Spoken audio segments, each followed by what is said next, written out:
is Suit Up Sports. Suit Up Sports. Where opinions are as sharp as a tailored suit. No fluff, no gimmicks, just unfiltered, hard-hitting takes on sports and a whole lot more. It's time to suit up. Now here's your host, DJ the Suit Stout.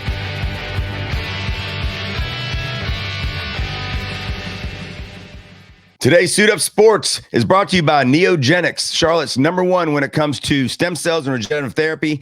I'm not saying that because that's what I'm supposed to say. I'm saying that because I've lived it. So is Frank. Nico over at Neogenics is taking care of us. I've had stem cells in my arm. I've had it in my knee. I've had it in my shoulder. You've had it in your back. Buddy, you ain't lying when you're talking about Neogenics as a life support for us as older guys. Weekend warriors. Yep. If you're looking to, kind of replenish your body and get that 30 something filled back, Neogenics is the place for you. I know a lot of Panther players used it. I used it, got my lower back done. Yep. And the best thing about them, buddy, is that they will tell you exactly what it is that you need to do. And they might not be able to help you. And if they can't treat you, they won't treat you. That's right. Yeah. And it's any nagging joint pain, shoulder, neck, back, knees, any of those things, they'll treat it. They do stem cells, they do PRP. And like Frank said, they do a lot of athletes from Thomas Davis to Harold Varner Jr. to Matt Doherty. And I can go to Tony Womack, baseball all-star. It works, and they're honest, like Frank said. Some of their competition they'll treat you just to take the money, whether they know it's going to work or not work. These guys are only going to work with you if they know they can help you. 704-727-6551. That's 704-727-6551 or neogenicstemcells.com. You see it on the bottom scroll of our show, neogenicstemcells.com. Tell them DJ and Frank sent you. Check them out, bud. Welcome to Suit Up Sports. I'm DJ the Suit Stout, along with 10-year NFL vet Frank Garcia. Frank, how you doing, brother? I'm doing great. What a great sports weekend. I'm still recovering a little bit. Yesterday was a rough one as a Panthers fan. Yep. But as always, we had a great time here. And, we just had my family's in town. We had a lot of going on. And unfortunately, I'm an emotional drinker. Man, I'll tell you what, after the 2 weeks ago of the emotional high we experienced after the 30-0 beating of the Falcons, as a Panther fan, we were brought back to earth really quick. And you're right. I mean, your family's in town. Your brother made green chili, which was incredible. The food was great. Got you a little Southwest Mexican cooking. And everything was great. And then the game started. And I've been doing a thing on Mondays. I know you've been gone to golf tournaments the last couple weeks on Mondays, but I've been doing this thing on Mondays where basically I'm going to say some things and you're going to tell me slow my roll or no, you're 100% right. And so we're going to start with the Panthers. And trust me, there's a lot of things here that you probably gonna tell me I'm 100% right on. Yeah, that's pretty damn bad. Well, before we get into the meat of the potato or the meat and the potatoes of the show, I do have a gripe. Yeah. Right. And I'm sitting here having a great time with my best friends, my brother, my family, eating great food. And there's two things that tick me off more than anything. Right. One is people that schedule weddings during football season. Yeah. Ridiculous. Right? I mean, it's just like, what are you thinking? And two, kids sports on Sundays during football season. Yep. So I don't mind them in the morning, early, but they should be done by noon. Yeah. Kids sports should be done by noon. I had to pick up and slow my roll on what I was doing and having a good time because I had to go to a football practice, which I love my son. I love coaching him. Yep. It has nothing to do with my time spent with him and all those things. I spent a lot of time with him. I want to go out there and help. I want to help these kids. I want to do all those things, but not on Sunday. That's my day. Yep. That's my day to sit down, my fat ass on a couch, eat my Mexican food, enjoy my drinks, enjoy my friends, and not worry about, having to go run around chasing kids. Yep. I mean, Saturday, I get it. I mean, I can miss college football days. I can watch them on my phone, but Sundays, that's my day. Yeah. And I can't stand. So I had to get that off my chest because it's been burning at me since yesterday. Who schedules these damn practices and games at 3 o'clock? Sundays, at 3 o'clock on a Sunday, right in the middle of a game. Yeah. And you're a Panthers flag football league. Yeah. I didn't get it either when you had to leave. The good news, I guess, is that what you missed would have probably pissed you off more than the fact you had to leave, because what a debacle. Oh my gosh. I mean, listen, I'm going to start off with the head of the snake. You and I have talked a lot about Coach Canales, and is he a good coach? Is he not a good coach? And I've been on record as saying that, I don't know yet. On the fence. Yeah, we've been on the fence. I feel the same thing. And because there's things we like about him, there's things that we're not sure about, and so we want to give him time. Well, after yesterday, I'm no longer on the fence. And you tell me if I should slow my roll or not, but I've seen enough. And here's why. To me, when you're and their average losses under Canales, the average number they lose by is 18 points. Now remember, that's a humongous number in the NFL. Humongous number. And remember, he's done a hell of a lot more losing than winning. So the sample size is pretty big. I think his overall record as a coach here is 5-16 or something like that. But when your average loss is by 18 points a game, that tells me a few things. Number one, it tells me that your team's not prepared. Number two, it tells me that you're not good at making adjustments. And number three tells me, and this is what gets me the most, is I don't know if you're motivating your players to get enough out of them. And I know that we can sit here and say players need to motivate themselves, and that's true. But we also know, if we're calling it like it is, the best coaches out there, they've got their players ready to go every game. And I can tell you this, Mike Vrabel yesterday, Panthers start off, come down, get a touchdown, unfortunately missed the extra point. And it would have been real easy for the Patriots to sit there and go, oh, my God, that was quick. And all they proceeded to do is score, I believe, 42 unanswered points. And you could tell that team was fighting. They were playing hard. They had a different energy about them than the Panthers do. And that's the thing that kills me about the Panthers that we've talked about, is that when I watch the Panthers play, I feel like everything is just dipping your toe in the water and seeing what it feels like and then pulling it back out. When I watch these good football teams play, I feel like their hair's on fire and they're playing to make sure that you are squashed. And if it's a tight game, we're still going to be aggressive. We're still going to come after you. When I watch this Panther team play, I feel like you could put them in the middle of an antique museum and very little would get broken, because we'd be so careful to do this. And, Canales' play calling is part of it. I mean, I feel like against the Falcons, he came out of the gate fast, and I thought it was great, and it got Bryce in the rhythm. This game, he kind of did that at the beginning. We go down the field, we score. But after that, I mean, and I'll give you a great example. You were actually here. You didn't have to leave before this play, but it was 3rd and 10 around midfield where you're almost in that no man's land. And I think you're probably 10 yards from getting a field goal opportunity. And he runs the ball for maybe 2-3 yards and then has to punt because we weren't close enough to even go for it on 4th down.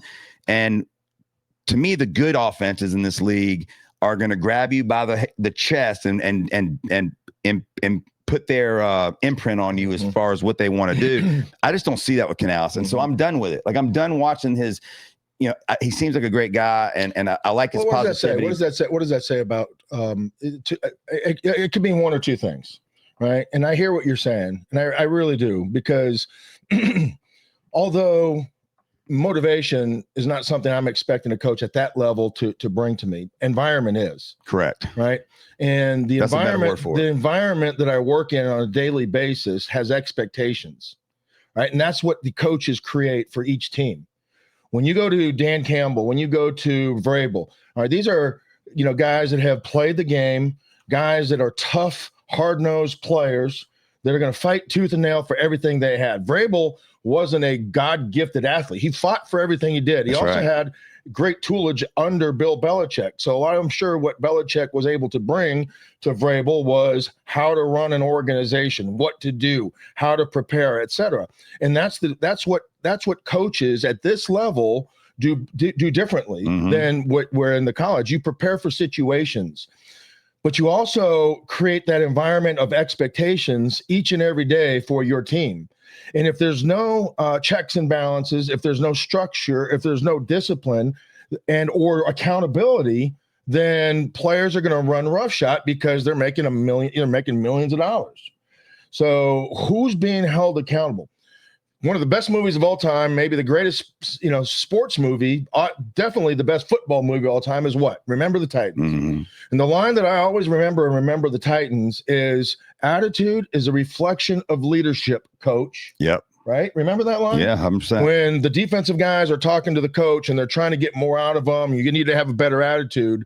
Well, I mean, that starts with leadership. If you want me to have a better attitude, of course I want to play hard, but if we're not being held accountable. And it's not just for individual players, it's for the infrastructure of the entire organization and what your standards are.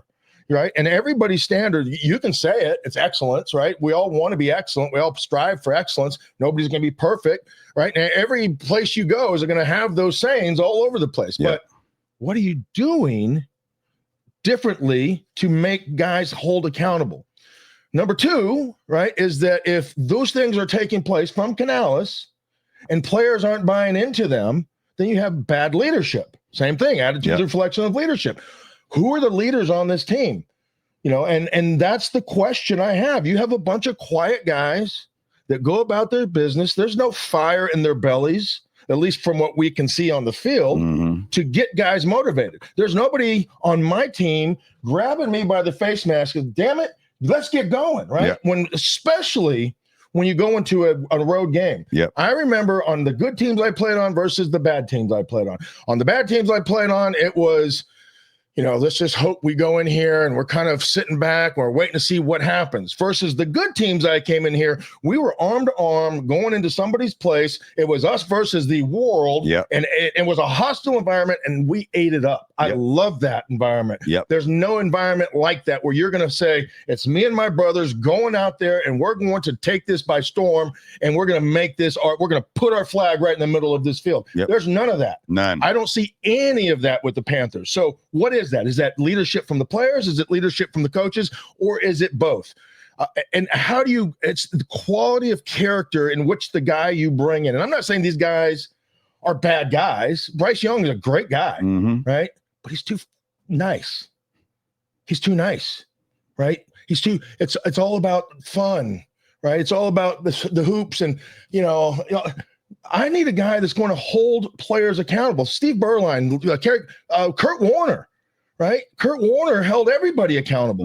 Tom Brady holds everybody accountable. Right? I mean, Jalen Hurts, I guarantee holds it, but he only has to do it to a certain degree because he has guys at each position level that hold their own compartment responsible. We don't have that here. The offensive line for the leader for the offensive line is who? I mean, you could say Moten, but he's not a boisterous guy. He's the highest paid. He's supposed to be the best. I mean, he leads with, I guess, the way he plays, but there's definitely there's no fire. I mean, I'm not saying that as a negative to his Moten because he's a very good player, but you're right. I mean, on the offensive side of the ball, there's not one person that you feel plays with his hair on fire. There's not one person that you feel is like, this dude, just by the way he's acting out there and the way he plays, is setting an example that everyone's going to want to follow. And that's what drives me crazy. And so with Canales, look, I'm not saying that he should be fired or any of that thing, but all I am just saying is I've seen enough of it. So I can predict now exactly what he's going to do. It's very easy to watch them play football. And when they got out to the lead against the Falcons, they ended up whooping their butt, but it allowed him to be conservative like he wanted to be when we got a big lead. We all know Penix played awful that game, and if we want to take a lot of credit for it, that's fine. I think if we're being honest, we realize that we can't. I mean, he just had a really bad game. But we talked in the offseason, and Dan Morgan loved this wide receiver room. He loved it. He loved it enough to where he traded Thielen, which I was fine with. I mean, Thielen's making a catch or two here for Minnesota, but when you trade away to the point we were just making, right, and you see a veteran player, right?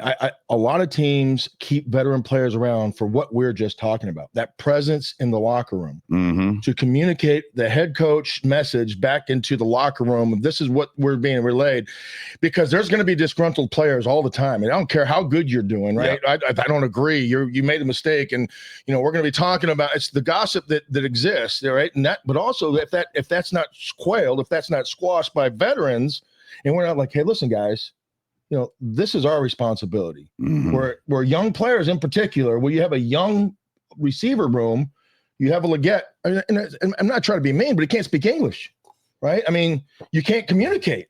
So, I mean, it's just, there's a certain degree when you say, okay, I'm not sure if Tech can be that guy. He's a first-round pick. He's probably been the most consistent, but he's got that laid-back, hey, bro, kind of mentality. He's not a guy that's going to say, let's go. And receivers really shouldn't be that guy. Thielen was kind of that guy. Ricky Pohl was kind of that guy. In that, Muhsin Muhammad was that guy. Steve Smith was that guy. Guess what? If those guys ran the wrong route, and Steve Smith ran the wrong route a lot, plenty too. But he had other guys to hold him accountable. They might not do it publicly, but internally. He said in the past how Moose was integral for his career because he would not only help teach him, but also slap him around if he needed to. Let's go, Smitty. Come on, let's go. Let's buckle down. Let's tighten up here. Jake Long would do those things, right? You would be accountable to those guys, right? Jordan Gross, Brian Khalil, Jeff Mitchell when he was here, guys like that.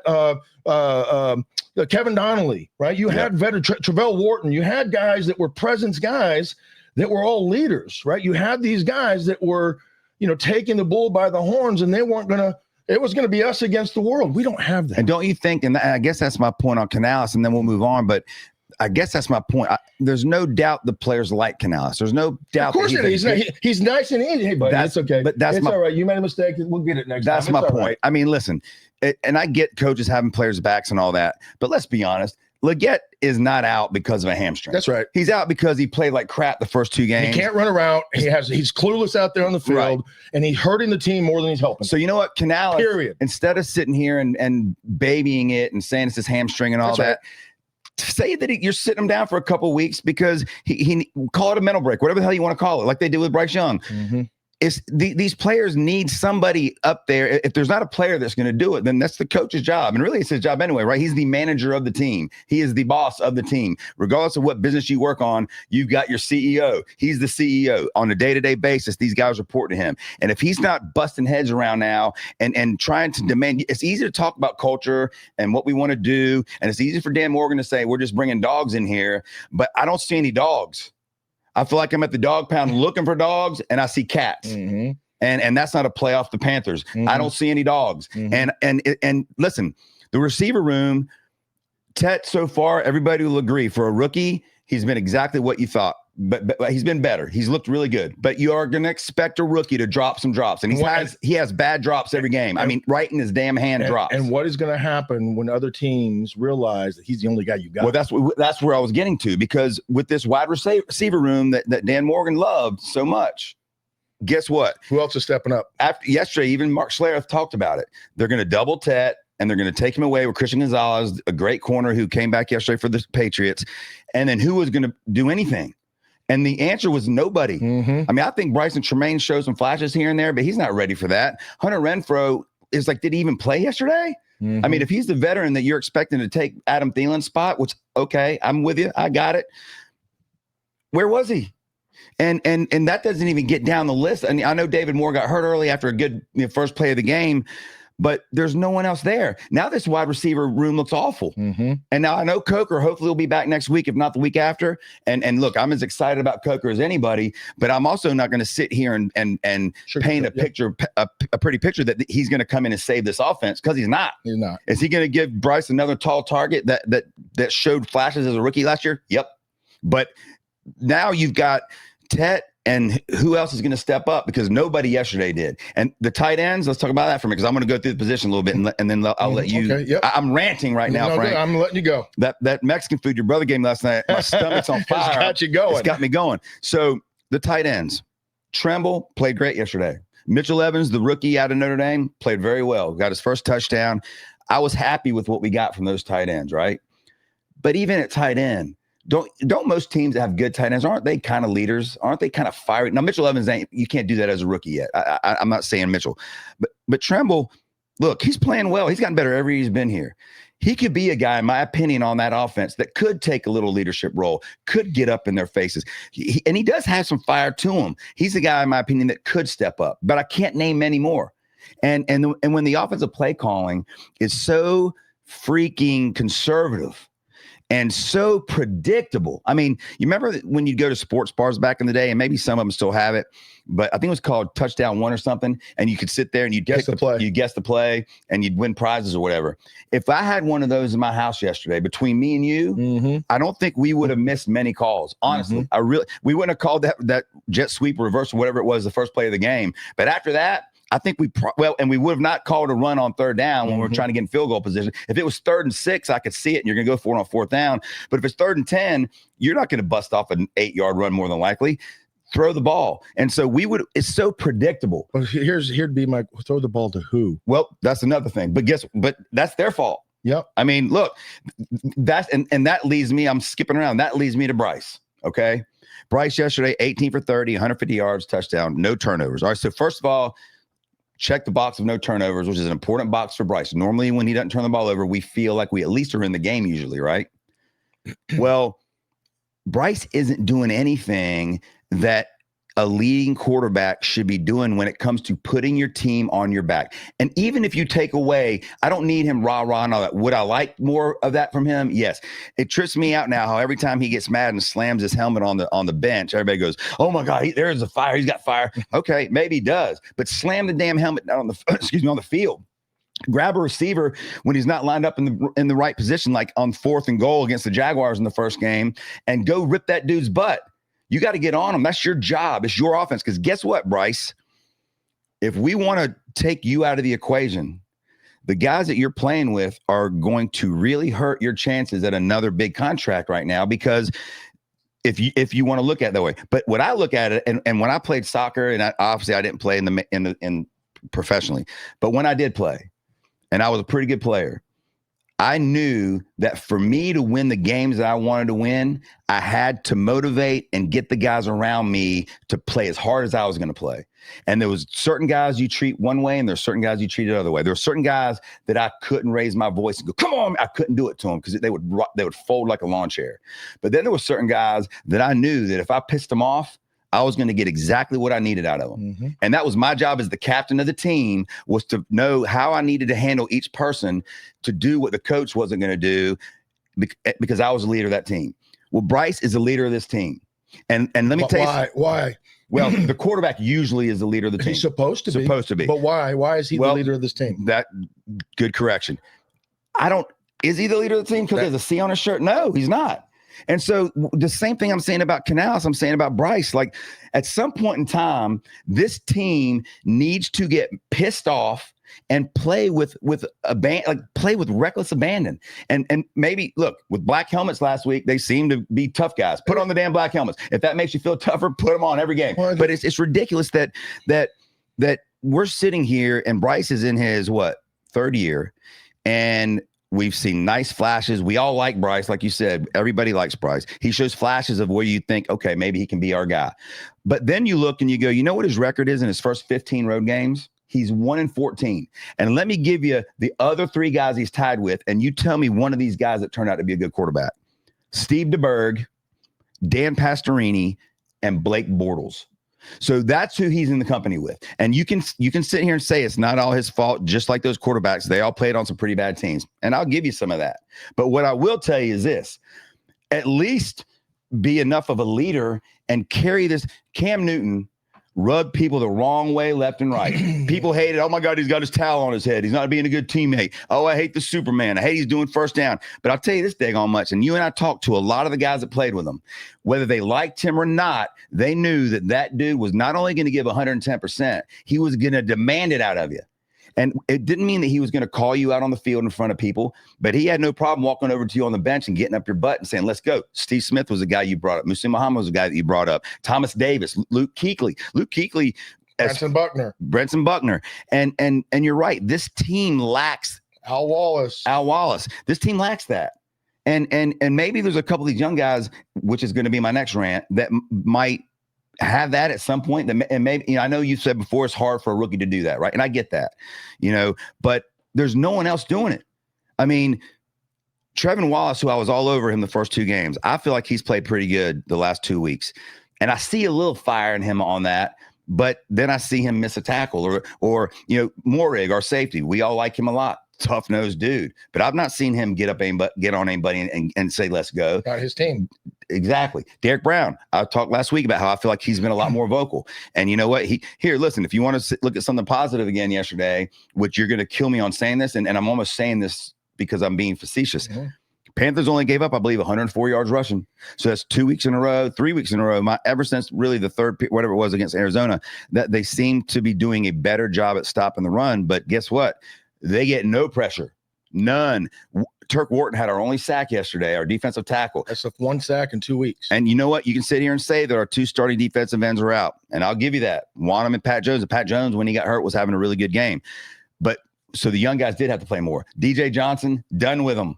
Done with him. They traded up to get him 2 years ago, and the dude has done nothing. He is, when you say Tarzan or play like look like Tarzan, play like Jane. That's him. Looks like a Greek god. Looks like this dude can throw dudes around and jump higher than anybody, run faster than anybody, and the dude just doesn't make plays. So enough of that experiment. He can't play. And the problem is they have no one else that they can put in there that can play. But I'm at the point where now I'm saying, you know what?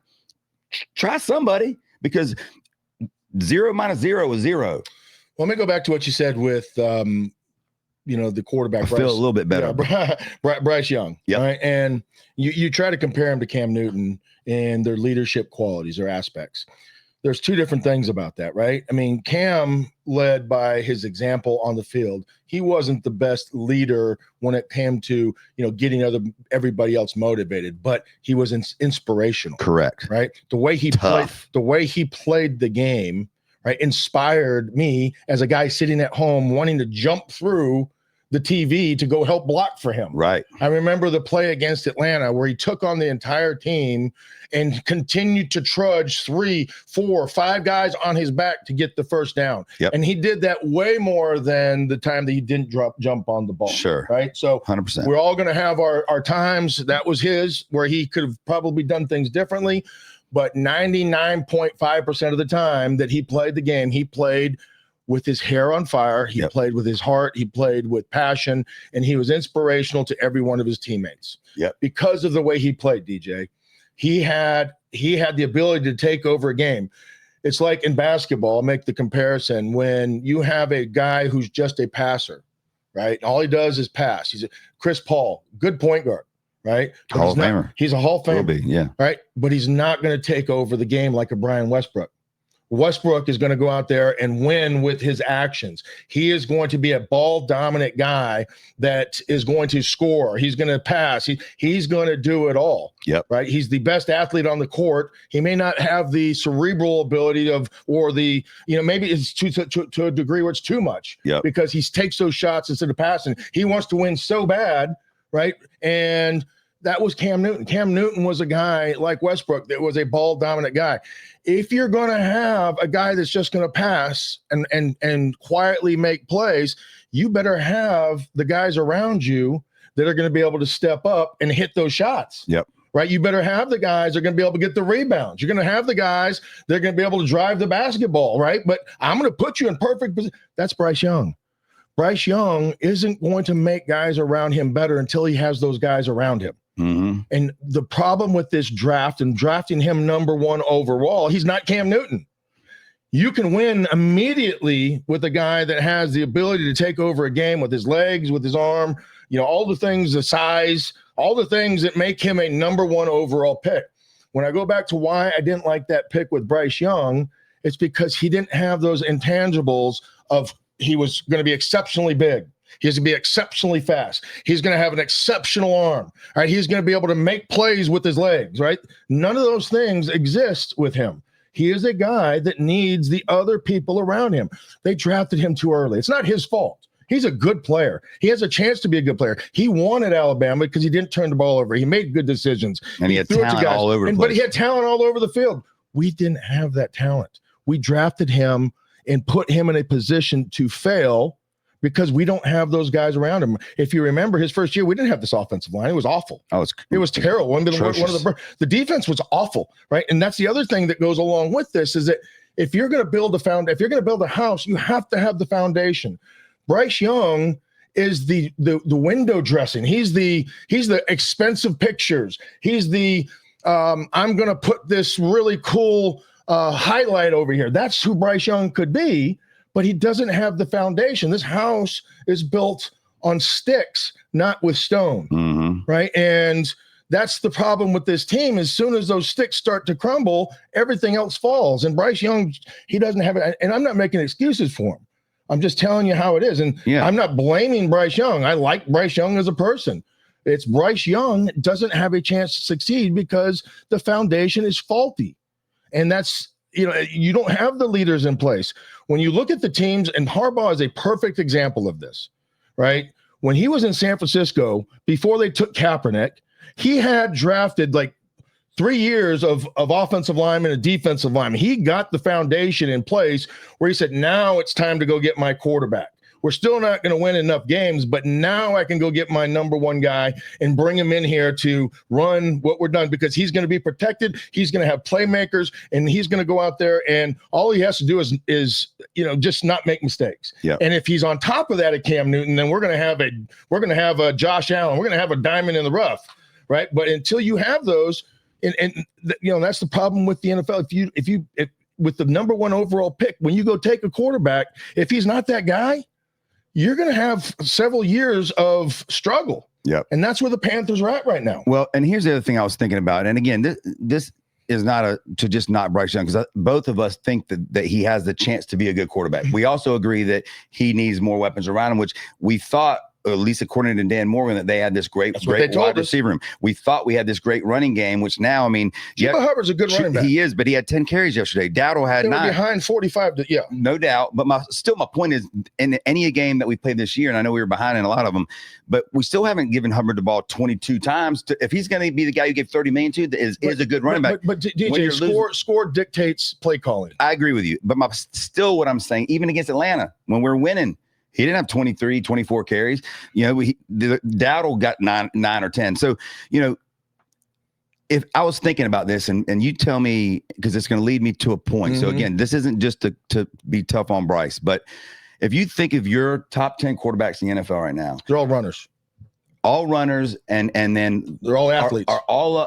Can you name me one that is as passive as Bryce? Because I tried to think one. There isn't any, because they're all ball dominant guys. Yeah. You have to be. I mean, Jalen Hurts, right? I'll give you a perfect example. Everybody thought he was going to be just an average player at best. They wanted to put him at running back, if you remember. They wanted to put him at receiver. He can't play quarterback, right?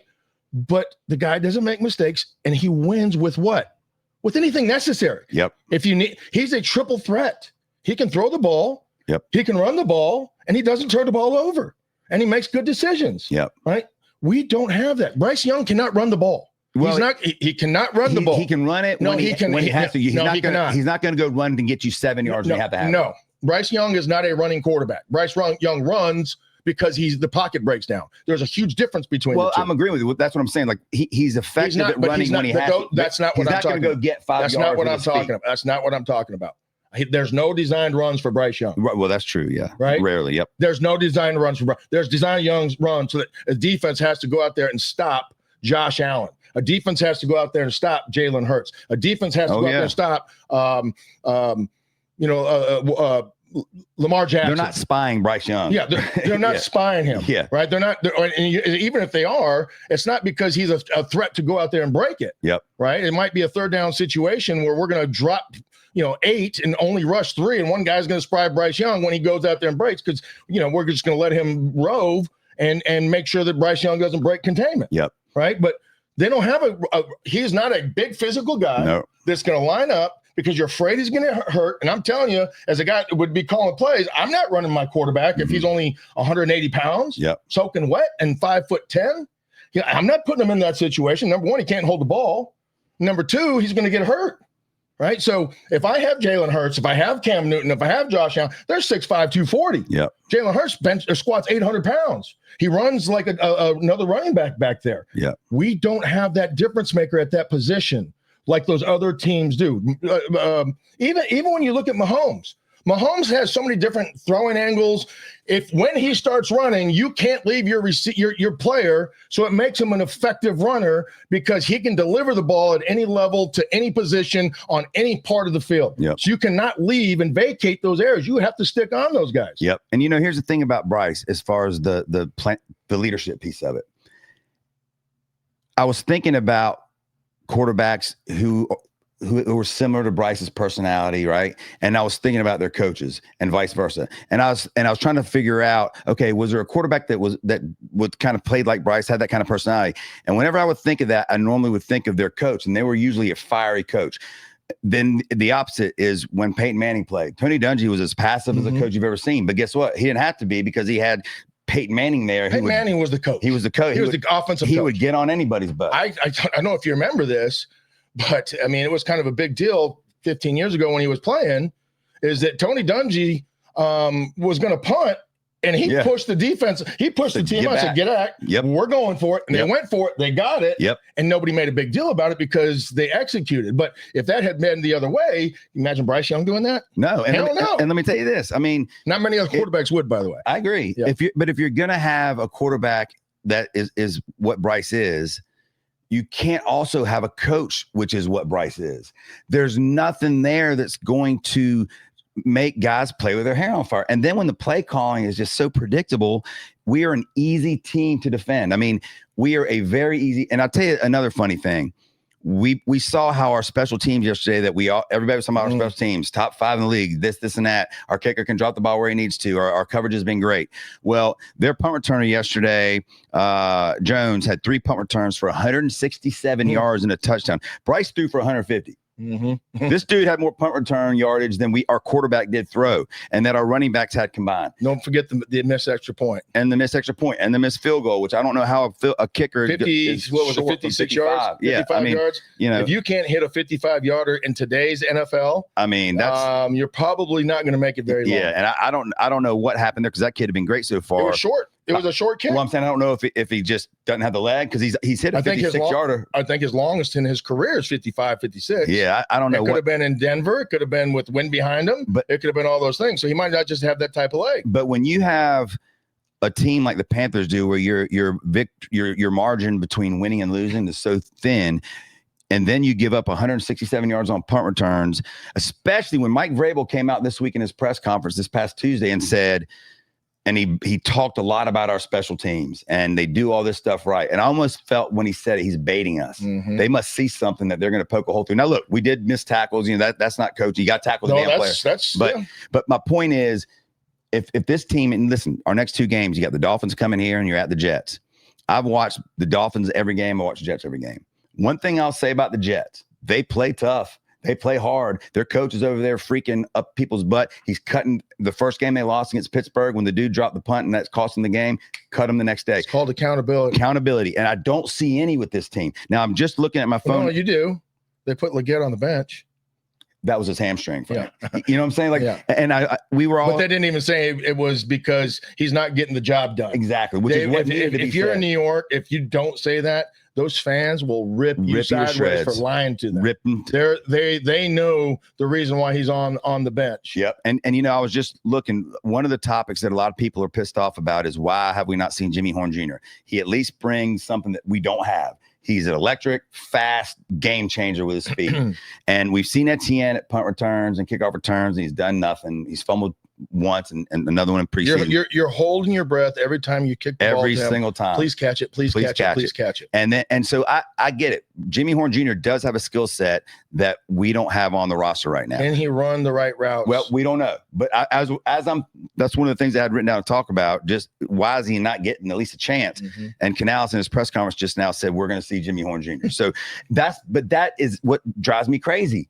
Why now? You're 1-3. Why now? Did you not know that your receiving room? And don't tell me because David Moore got hurt. Now all of a sudden our room, and Leggett hurt. They're looking for a spark. Well, I agree, but why wait now? Why didn't the kid play after Etienne fumbled the first week against the Jaguars? Again, we don't see practice. Jimmy Horn may not read. We don't know maybe he doesn't run the routes right. Maybe he's dropping balls. We have no clue. But I do know this. In preseason, he showed enough to where he made the team and everybody was excited. And in Colorado, we saw the dude break plays everywhere. I know this is the NFL, but when you're a team on offense that has no game changers, none, not one. Ted McMillan leads the NFL, or at least he did going to the weekend, at 20-yard plus catches. That's great, and that's what we want from him, right? He usually is dependable catching the ball, even though he's had some bad drops. But when he does catch the ball, he's not running away from anybody. That's not his game, right? There's nobody on this team. Coker, when he comes back, ask you this he ain't going to. So why not give Jimmy Horn? So when Canales just said that, I feel like I'm staring at a jersey. I'm staring at a jersey right across from me, right? Yep. And imagine if 89 played on the Panthers today. Would he have been given an opportunity to go out there and be who he was? Yeah, I mean, right? If you remember. To your point with Jimmy Horn Jr., right? You don't know until you don't know. Yep. A lot of guys that I've played with, that I've seen in practice, they can't catch, they can't run, they drop balls, they can't block, But when the lights come on and the stage is the biggest, those guys, they are the ballers. Yeah. And I can't explain it. I don't know if it's lack of concentration. It's just something that happens. I've coached kids like that. Kid I coached at quarterback couldn't complete a pass in practice, and I'm not even kidding. He couldn't throw it to the ocean in practice. But come game day, that MFer didn't miss. He didn't miss. Yeah. He didn't miss. We were undefeated 2 years, and this is just high school. But my point being is that if you don't know until you see them on the brightest stage. Yep. Right? Imagine if Steve Smith played for Canales and hadn't really gone out there. We would have never known Steve Smith. Yeah, because Steve was what, he was a third round pick. I mean, where's Jimmy Horn Jr.? Fifth round, yeah, sixth round pick. But he has that electricity in him, that dynamic ability to change a game. Don't get me wrong, I'm not comparing him to Steve Smith. Steve Smith was a different breed because he had that chip. A little guy playing a big man sport, right? Yep. He better be a damn bulldog. Yep. Right. If you're not going to make it. Yep. Right. He had what it took to go out there and compete against the best. Yep. Right. And he had more of it than anybody else. His competitive level, I'm not going to lose. I don't care who you are, how big you are. I'm going to take you by the throat and I'm going to choke you out until you don't want anymore. Yeah. Right. And he's going to do it every single time. That's his DNA. Right, we don't have enough guys with that DNA, but it might be Jimmy Horn Jr. We'll have to go see. I'm glad to see him at least get a chance. And listen, on defense, we've been forced into playing the young guys. I wanted them in there anyway, right? Because the way I looked at it is if we're only going to win 3 games this year anyway, let them get as much experience as they can. So next year they're ready to roll. And due to the injuries with Wanham and Pat Jones Jr., Scorton, I thought, played pretty good. But we have 1 or 2 guys that have played good. Jimmy Horn or Ransom's played well, but again, I'd play him more. I played well compared to what? Well, compared to what was playing in front of him. Compared to what we have. That's what I'm saying. And what we have, DJ, is not very good. So we're comparing them. What you're comparing to really good, or to what you're comparing good to, you're comparing it to the tallest midget, right? We have a bunch of guys out there that probably wouldn't start for a lot of players or would be coming off the bench.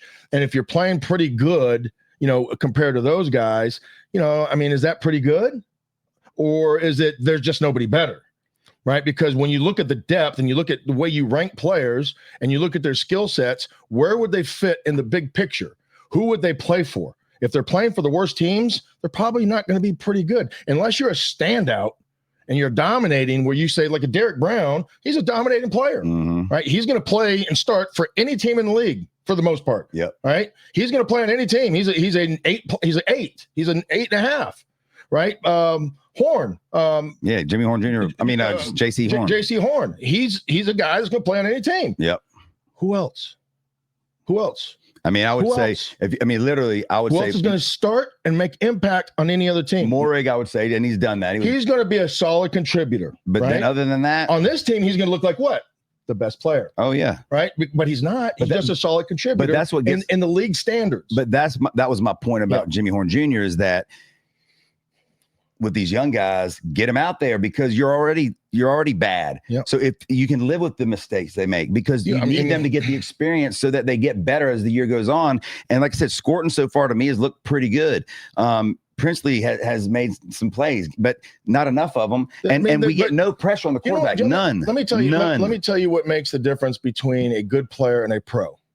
Consistency. Mm-hmm. Right. You say sometimes they look this. Well, that's not a starter.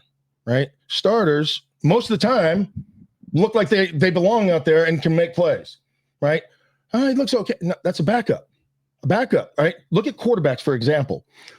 They're going to look good for 1 or 2 games, but then what happens? Teams start studying them. They start learning them. They start taking away what they do well. And what does that guy do? He becomes an average player again, right? So quarterbacks, even at that level, is probably a better indicator of what I'm trying to communicate, is that you're going to see it, when, at first game they come off the bench, they don't really know what your skill set is. They're going to be hesitant. The defenses are, but once they learn you, they're going to start stopping what you do well. And the problem is that there's not, you only have a handful of things that you do well versus a starter. They do it all well. Yeah. They're consistent every week. Bryce Young is not a starting quarterback in this league. He's too inconsistent. Right. And that's just the truth. He's the number 1 overall pick. We've put our, bankroll in him, as the number one guy. We've surrounded him with other players, hopefully, and he's not making anybody better. Right on the defensive side, you have Derek Brown, you have Horn. All the other guys, they're too inconsistent. Yeah, they're gonna look good, make a couple plays here and there. That's why they're in the NFL. But they're not going to be a consistent player that's going out there. That's the reason why we're getting beat 45 when we go on the road, in particular, 42-6. That's why we're getting blown out when we go on the road, because we have too much inconsistency. Yeah, and I'll tell you another thing. Before the game against the Patriots, we talked about how the Panthers have not generated pressure, not through blitzing, not through just one-on-one. And we said that we've seen Drake May, who we both are very high on, but we've seen that when you do pressure him, he tends to throw the ball around. We saw it with Pittsburgh the week before that when they had a couple picks and they also dropped a couple. Pittsburgh is a better defense you give them credit for. But anyway, regardless, still, that's neither here nor there. They got pressure on him and he turned the ball over. Right. We didn't sniff him. We didn't even sniff him. And people said, well, both of our defensive ends were out. Well, how many sacks do they have this year? Between them, I think they have 2, maybe. I mean, give me a break. Like there's no pressure. So when you, I'm sorry, I just visualize me sitting next to your dad in the stands, and blitz. He would be right there in those stands right now, yelling, "Bring the house!" Yeah. Kick him in the kneecaps. Yeah. Take him out. Blitz. God damn it. Blitz. I don't care what they do. Blitz. Trust me, there's a lot of that in me. And I know that from a football standpoint, we can't do a lot of those exotic blitzes because it leaves holes because we don't have players to cover where they're supposed to be. But buddy, I get it. We already have those holes whether we're blitzing or not. That's true too. So might as well err on one. Well, you know what? I agree with you. Empty your gun. I agree with you. Leave it out there, and we're going to find out who can play. Yep. The thing that pissed me off about Dante Jackson a couple of years ago, and it just blew my mind that he even said this, is when they played cover 0 against the Saints on the goal line, and they were trying to make a play, and he was left on an island. The guy went 99. He blamed the coach for calling cover 0. No, damn it. That's your job for not being able to cover him in cover 0. Yep. You're not good enough to do that. So we just learned about that. You're gone.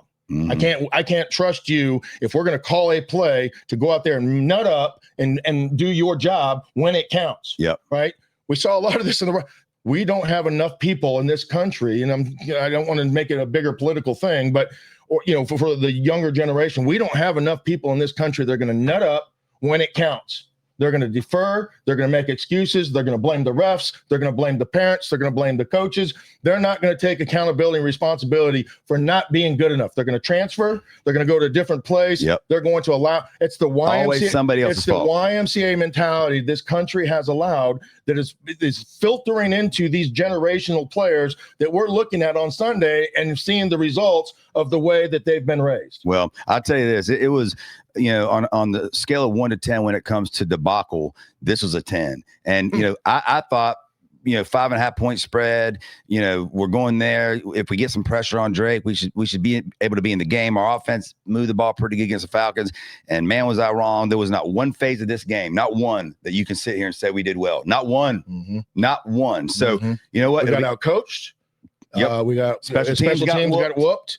Defense got whooped. Offense got whooped. Every phase. We lost in every single phase. Matter of fact, it might be the most complete game the Panthers have ever played. Unfortunately, it was all from getting whooped. You know what's funny, people? Listen to what I'm telling you. Right now, he's in a bad place, and I feel for my guy.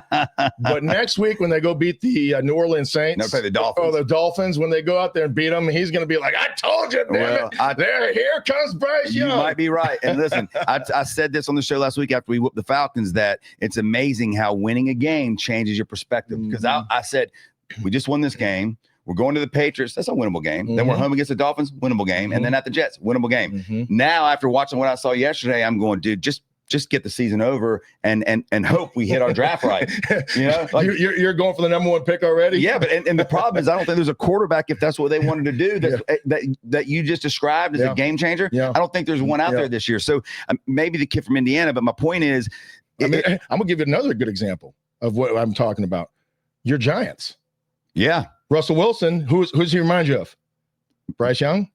Right. I mean, an older Bryce for Young. Sure. Now, not back in his prime. Young, when he was in his prime, he can move around, he make plays, he keep the play alive. But the way he plays now reminds you of who? I mean, he's very similar to Bryce Young, right? And you know what? I'm not going to make mistakes. I'm going to throw short passes. Not really going to take shots running the ball. And people gave too old. the Giants coaching staff crap, saying it's the most uncreative offense in the NFL. And then what happens? But that's what I'll say. They didn't. I guess they can only do so much with them. They bring in Jackson Dart yesterday, who brought a fire and intensity. And look, his stats didn't overwhelm me, but I think he was like 11 for 17 for 100 yards. He made plays when they kept drives alive. 100%. He made first downs. And they got a running back that does the same thing. And you have a quarterback that has the ability to get you 1 or 2 first down with his legs, knowing that I can either run or he can scramble and make those are turnovers. Those are possessions. Those are 4 or 5 minute drives that is going to take pressure off of my defense and keep me on his first drive, and it ended up being his first touchdown in the NFL, was a called running quarterback draw, 10 yards, and he went right in. And you're, so I don't disagree at all. And guess what? They lost Malik Neighbors to ACL, but their play calling still looked a lot different. And you know why? Because did their play calling look different, or did the player executing the plays look different? I think it's probably a little of both, but I think that the coaching staff felt they could do some of these things because of what Jackson Dart brings. And that's right. And there you go. So maybe Canales feels handcuffed. There you go. You know what? He doesn't trust who? He doesn't trust Bryce. Right. But with that being said, like you just said, it's either lay it on the table and go for it with your hair on fire and lose 42 to 13 or whatever, or play like you're playing now, which is like you're afraid to crack a seashell while you're walking on the beach. I would think more on the defensive side, you can do those things. Yeah. On the offensive side, you have to be careful because it becomes careless and reckless. Yep. Right. So on the defensive side, that's a good thing to play reckless and with your hair on fire and fly around. You know what? They're going to get us sometimes. We're going to blitz. Yep. They're going to hit us for a big one every now and then. But you know what? Damn it, we're going to show a mentality, and we're coming, to get you. Yep. Right. And players gravitate towards those things. No doubt. Versus we're going to sit back. Oh gosh, we're going to not take this chance. We're going to play coverage. We're going to keep everything in front. We're not going to let them beat you. We're going to give up the short stuff. And then when we get to the red zone, we're going to turn it up and they're going to kick field goals. Well, that would be great if you could stop them. That's the problem. Right. I mean, and when the punt returner is bringing it down to the 10-yard line it puts you in a bad spot. And, yesterday, if I'm going to give the defense some credit, because I thought they played pretty bad, but they were on the field quite a bit. They were, after those punt returns listen, it was just a debacle. What was Bryce Young on fourth down, on third down? What was the Panthers on third down yesterday? I don't have that in front of me. 3 of 13. It wasn't good. It was not good. It wasn't good. Right. So what does that mean for the defense? Yeah, they're right back out there. You're right back out there. Yep. Right. 3 and out. Yep. 3 and out. God dang. Yeah. I'm getting tired, Coach. Yeah. No question. I'm getting tired. We got a big season. We got a long season. Whew. Yep. It's 28-6 now. I'm getting real tired. Yeah. Right. Gosh, I don't know if I'm going to really sell out and go out there and get that ball. I'm tired. That's the guy. He's way over there. Yep. I'm tired. I just got off the field 4 plays ago. Yep. Well, we'll see what they got against the Dolphins, and we'll be back on Friday to talk about it. Now let's flip over to college football. I just want to fly through a few things. What did we learn? This was a great week of college football. And let's start with that. So without going through all the games, because everybody, if you're watching or listening, I'm sure you watched all the big games as well. And so what I was thinking is if Frank, there were some competitive games out there. Oh, listen, I thought there was this weekend. And as far as the games are concerned, and kind of what it's going to tell us for the next couple of weeks, or to kind of clear to see who the cream of the crop is. I think this week was a really good indicator of with those games on kind of where people stand. No doubt. And shake out. And so what I was thinking was, okay, DJ, if you're going to pick 3 teams that if you had to put money on to win the national championship now, and then 3 teams that you think are, let's just pick your 4 top teams that are going to be the 1 seeds. To me, right? Who's the 4 1 seeds? Right now, if I'm picking, after what I've seen, I'm going Georgia and Alabama. That was a great game. And I think both those teams Alabama are legit. Still, huh? I mean, listen, after the way they played at Georgia, I mean, they lost looked 2 great. games. No, they've only lost 1. They lost the Florida State opening week. But they played, when you beat Georgia at Georgia the way they did, and I know it ended up being a close game. That quarterback for Alabama, by the way, I mentioned this to you. I think I called you because it made my eyes pop. And I tell you, when I see players, I see things that make my eyes jump on the screen. Yep. I'm like, that guy has something. Yep. The kid, I mean, he may not have all the moxie and all the things, but that kid has a cannon for an arm. He does. He put some against Georgia. Yep. Who can just flat out fly and play defense. Yep. He was sticking in some balls in there, and the reason why Alabama. They're going to be a better football team as he gets as he evolves. He was before that game. I said the key to the game and the reason I took Georgia is because I didn't know if I could trust that quarterback. That's right. And guess what? I was with you after watching him play. I mean, I trust him now, and he missed some passes, right? He threw some over guys' heads or whatever, but he also threw some darts that were, and he also had Ryan Williams, one of the best receivers, drop a bomb. So he can make all the throws. Very first wide open, hit him right in the hand, drops it. It was an 80-yard bomb. And Georgia had their own drop for a bomb too, but yeah, I agree with you. Simpson looked really good, and so I've got Georgia, Alabama. I'm still going to keep Miami in there because from what I've seen through their 3 games, they look to me to have dominant offense and defensive line. Carson Beck's playing great. We'll see what happens. They play Florida State this weekend, who had a debacle of a game of their own, losing to Virginia, and what everybody thought was a look-ahead game. And to me, again, as a head coach, and that guy's been on the hot seat the last year, that's your job to make sure you don't have those. And they start, 2 turnovers, I think, in the first half. But I've got Alabama, Georgia, Miami. And then the 4th team is where I get stuck because there's about 4 other teams in there that I think. What? Well, I think Texas A&M would be my 4th team right now. I think they're legit. Who's your first team? Alabama, Georgia, Miami. You forgot about Ohio State. Oh, shoot. I did forget Ohio State. All right. How do you forget about Ohio State? Okay. They're the number 1. No, Ohio State. You're right. I did forget about them.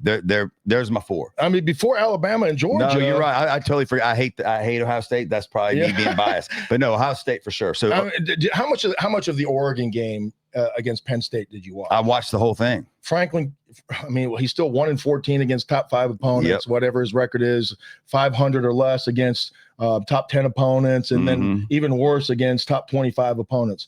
He's won nothing. Yep. He's won no big games. And, at home, the entire game day was there. And all college football was waiting for that game. It was going to be at your place. They gave the kid $300,000 to kick the field goal. You had all the excitement in the world. Everybody's wearing white except for maybe who's wearing the cream. It wasn't Herb Street, but it was the other guy. Anyways, they go out there and they have everything to play for. In Oregon, you know what? They impressed me. I agree, and they're on my 2nd tier with Texas A&M, and then. What about Ole Miss? Ole Miss, listen. They're undefeated. They're beating LSU. They're undefeated. Their offense looks like after Kiffin called it. Yep, and let me tell you something. LSU's a team that lost a lot of stuff. We weren't sold on them anyway. They beat Clemson barely, and we know now Clemson's not what we thought. They struggled at home against Florida. Took a late pick 6 to kind of blow that open. Brian Kelly against ranked teams has not been good at LSU. So I think Ole Miss is in that 2nd tier with Texas A&M, Oregon, and I'll still put Notre Dame up there just because they look to now be getting it together. At Arkansas, which has had a good offense, and their defense showed up. They put up 52 points or whatever it was. And, Notre Dame's 2 losses were to Miami and Texas A&M in the last minute of each game. So I still keep them in the 2nd tier.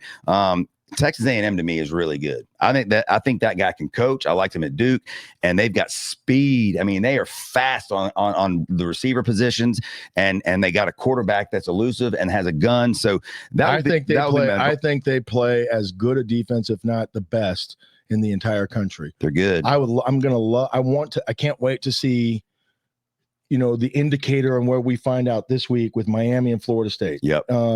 I was extremely disappointed in Florida State and their effort and their lack of showing up. I know they only lost by 7, but you're playing Virginia, right? Virginia was 14-0. And was in control the entire game until Florida State tied it up late, and then Virginia went ahead, in the overtime. And it's questionable or not whether it was a catch or not, but that game should have never been close. Yep. If you are who you say you are and who we think you are, Florida State should have beat Virginia by 2 touchdowns. Yep. And I'm not giving Virginia much credit.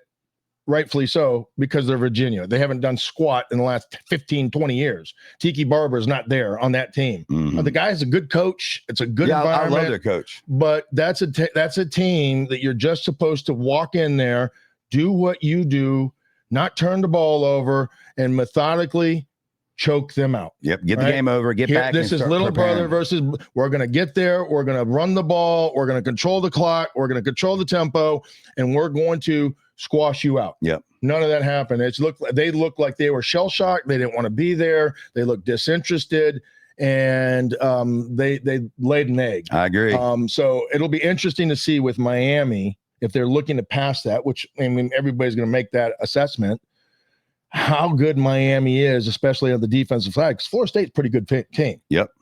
They are. I mean, Florida State, we thought was a good team. Now, they're still a pretty good team. Alabama, and Alabama looked great. Now, obviously, Alabama's gotten better since that game, but Florida State has a lot to prove now. I mean, you lose if they lose again, and this game's at Florida State as well. So they've got a home game against an in-state rival in Miami who's undefeated. If there's a time where you're going to tighten up the bootstraps and win a game that you have to win, this is it. So you're right. We're going to learn a lot about Florida State. Who are your 4 teams right now that be number one? My 4 teams are going to be similar. I'm not putting Alabama or Georgia in there. Wow. Because they don't deserve it right now. I still think they'll be in the conversation with the 16 teams, or the 14 teams, or however many we're going to have this year. But right now, if I'm making my top 4 teams, Oregon's going to be in it.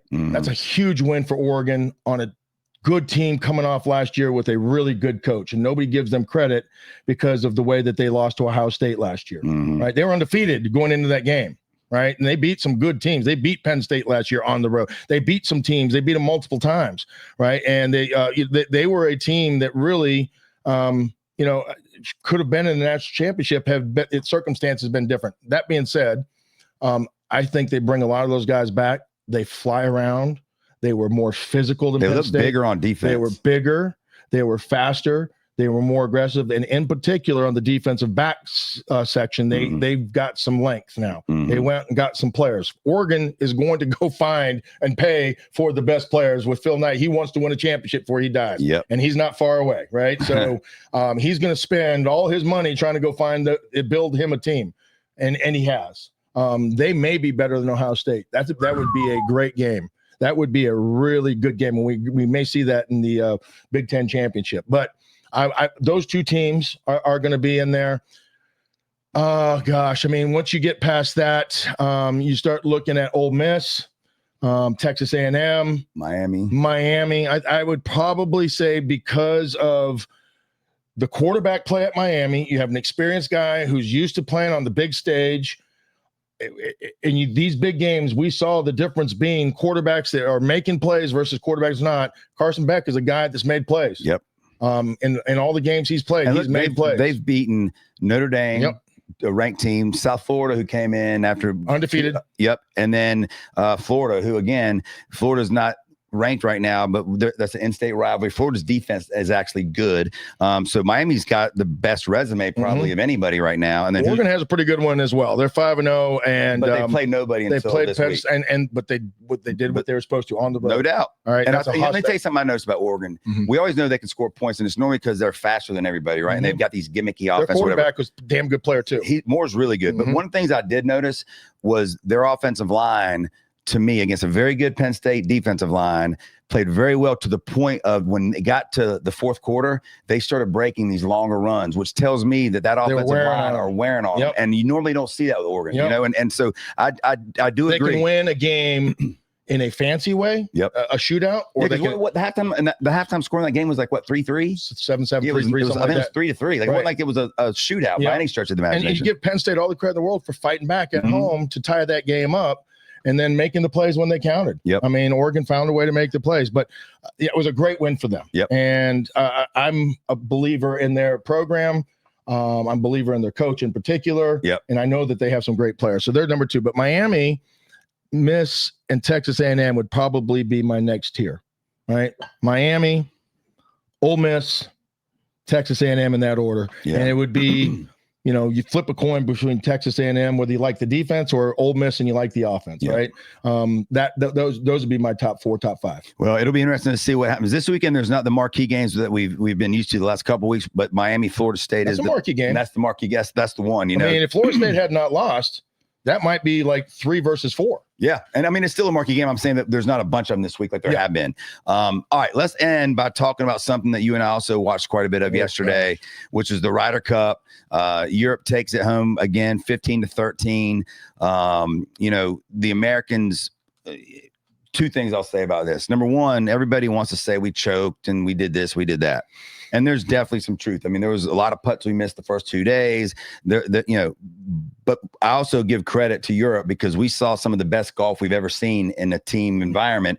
When Scotty Scheffler the first 2 days hasn't won one of his matches, but his opponents were 32 under. Mm-hmm. That's something that we've not seen. When Patrick Canales, he's taking on the best of the Euros. Exactly. But when you're the best, you're supposed to beat the best. No doubt. And yesterday, I think we showed a lot of heart. You know, you and I started watching with everyone else thinking we have no chance. And all of a sudden we win a game or a match. We win another match. We start going, wait a minute. We actually have a long shot at getting this done. We're winning some of these matches and we're red in these matches. And it kept going. It kept going. Scheffler did beat Rory straight up. So he finished on a good note. It came down to the last 3 matches. It came down to the last 3. And it came down to, if I'm not mistaken, was it Sam Burns who came up short on 2 of those putts that caused a tie, that if it wasn't, it would have at least been able to go a little further for us to. Well, if we'd have won the match, but because we tied, we lost. He was ahead 1 going into the 18th hole. And, you know, they tied because his opponent made birdie. And the little leprechaun, the angry leprechaun, made birdie. And it might have just been par, actually. I don't know if he made birdie. He made birdie, and Burns made par. Well, you know, it was exciting to watch yesterday. I love the Ryder Cup. I do think the Americans showed some grit, some gut yesterday. But the one thing that ticks me off, and I'm not taking anything away from Europe. I mean, like I said, it might have been the best weekend of team golf I've ever seen. They played fantastic. They've got heart. You could tell they want it. Here, let me before you go into your rant about that. I think that the one thing I was disappointed with was the course. I felt like it was so easy. Like Bethpage Black was supposed to be a bear. Yep. It was supposed to be a monster. It's been ranked the hardest course in America to play. Those guys ate it up yesterday. Was the rain? I know with the rain had a lot because but they also the rough wasn't as high. Yeah. The green the fairways weren't as fast, so everything's not rolling off. And the greens, I mean, I don't know if they were yardage whether they're playing from the tees up, but it seemed like every chance they could go for a par 5 and 2, maybe the 591 yard par 5 they couldn't get there. So the big hitters could, but the rough wasn't penalizing. Right. And everything was coming down to your iron play and your putting, and that takes nerve. Yeah. And something Americans team wise lack in my opinion. We don't have the guys that have that burning desire to beat somebody and to rub their face in the ground that the Europeans do. It looked like they were playing pissed off. Yeah. They were playing motivated. And I think, honest to God, I think a lot of that had to do with the New York fans ribbing them. Yeah. It was a bonding. It made them closer. That's right. Even though they really didn't need it, they got it. This as well as I do, right? When you're an athlete and you're good at what you're doing, and somebody comes in and says you can't do this, or I challenge you to do that, you're going to do everything in your power to step up, and you're going to make you zone in and hone into a focus that you can't describe. Mm-hmm. Right? They were zoned and focused for the most. Every time the Americans hit a good shot, they're like, "Watch this! Right. Hold my beer and knock it inside of it." Yep. No, I agree. Americans didn't play bad. Europeans played great. But, my point to that would be is if you're supposed to be the best, you're the one supposed to be getting it closer. Yeah. Don't give them those opportunities. Yep. I agree. And I thought that the Europeans totally deserved it. They won it, and they were consistent the entire weekend. The only thing that I have a problem with, and this didn't come down to be the issue, so I'm not saying that by any stretch of the imagination, but when Europe on the last day, when Hovland says he can't play because his neck hurts, and because of that, we have to take out a player and each get a half a point. To me, that's one of the, and golf has some what I like to call dumb rules that I think are just stupid.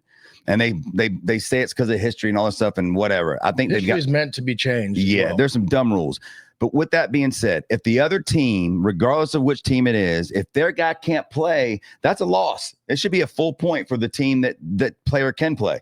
In any other sport, if the Panthers called yesterday and said, "Hey, look, we're not going to be able to make it. We have too many guys that are sick," you lose. If you're coaching kids and you have 4 guys at the beach and you can't field a team, it's an L. You don't get a tie? You don't get a tie. Although maybe these days they're going that direction. Who the hell knows? But that to me is the dumbest thing. If you can't go out there and you're supposed compete. to start with 12 golfers. Hovland couldn't compete because he had a sprained neck or something. Whatever. Yep. He slept on his neck the wrong way. Yep. He wakes up that morning and says, "My neck hurts." Yep.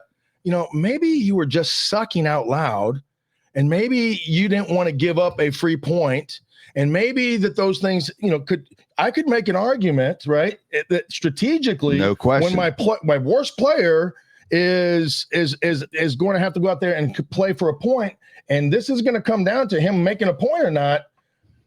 You have a hurt hamstring, your neck hurts, right? As the captain or the player says, and I get a half a point for that. That's a win for them. That's my point. I mean, when if the rule was the way it should be, whereas if you can't play, the other team gets the point. I guarantee he would have played. I guarantee. Here's the other way to curtail that, right? I agree with what you're saying, by the way, but I don't think it should be as harsh as having to give up a point. There should be at least one or two alternates. I don't mind that either. Are sitting there waiting for the what if. You can't play them. It's like a quarterback on a football team, right? Like the third quarterback. The third quarterback that doesn't count against the roster, that doesn't dress. You can't play them unless an emergency. Yeah, I wouldn't mind that. I think that's fair. I think that's the fairest way to do it, so that golf doesn't just forfeit it, right, and give up a point, because sometimes injuries are real, right, and you might hurt something. Tiger Woods played with a damn broken knee. You think Tiger Woods would have not played because of a neck? Not a chance. He would have, but some players don't have that mental fortitude, right. So they're going to tap out. It's important to them, but they're looking for their career. So I understand injuries are part of sports, right? So in those scenarios, the one-off scenario, have an alternate ready to go out there. I think that's fair. Or the coach. Send the coach out there.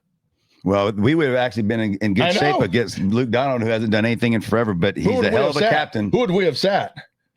Well, probably the same guy we did. Yeah, right. But anyway, I think your idea is fine. If don't give anybody a point, you just have an alternate that can go play. Yeah, and I think that's fair. And like you said, it's like the emergency quarterback or whatever it is. Or but to give up a half a point, was, it wasn't detrimental to the wins or losses, but it could have been. Well, it was. And everything towards the end, it was looking like it was going to have. And that's the reason why the Euros wanted to win outright. No doubt, they were so concerned about those last 2 or 3 matches. Yeah, because they didn't want to come down to being given the opportunity to go out there and they win said that after. I mean, to their credit, they said we didn't want anyone to have any excuses. We wanted to go take it, and we did, and they did. So they did. It was fun to watch yesterday. The drama was at least something that made the first 2 days, which there was not much drama. We at least got our money's worth. I felt like the last day, so it was fun.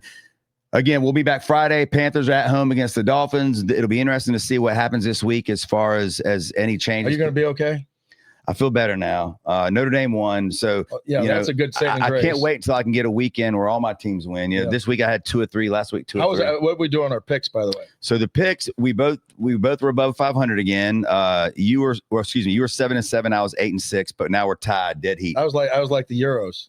Well, you finished strong. You crushed the NFL. So you're 29-22 now, and so am I. So next week will be a little tougher because, like I said, there's a lot of. So you're saying we both suck? We're above 500. I mean, that's not too bad. 5 games or what? Yeah, 5 games, 7 games above 500. That's not too bad. Yeah, but that many games, if we were betting, we would still be down money. Probably because of the juice. The juice. Yeah. That's what makes gambling so hard. And this week's card's gonna be a lot harder because there's not those matchup games. So we're gonna have to dig a little deeper. So, but we'll be back Friday. Our picks, break down the Panthers as well as the other NFL big games, and talk college football. Everybody have a good week. We'll see you Friday.